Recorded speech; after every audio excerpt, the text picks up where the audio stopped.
ప్రభువైన యేసుక్రీస్తు నామములో ఈ ఉదయకాల సమయంలో మరొకసారి మీ అందరికీ నా వందనాలండి.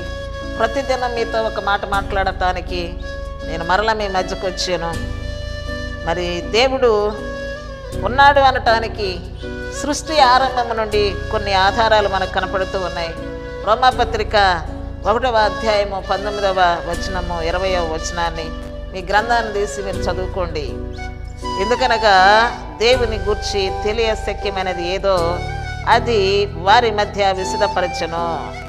19వ వచనం 20వ వచనంలో ఆయన అదృశ్య లక్షణం అనగా ఆయన నిత్యశక్తియు దేవత్వమును జగదుత్పత్తి మొదలుకొని సృష్టించబడిన ప్రతి వస్తువు కూడా ఆయన ఉన్నాడు అని తెలియజేస్తూ ఉంది. జగదుత్పత్తి మొదలుకొని ఆయన నిత్యశక్తి, ఆయన దేవత్వము, ఆయన దేవుడు, నిత్యము మనతో మన మధ్యలో ఉండేటువంటి దేవుడు. ఆయన నిత్యత్వంలో ప్రారంభంలో ఉన్నాడు, ముగింపులో కూడా నిత్యత్వంలో ఆయన మనతో ఉంటాడు.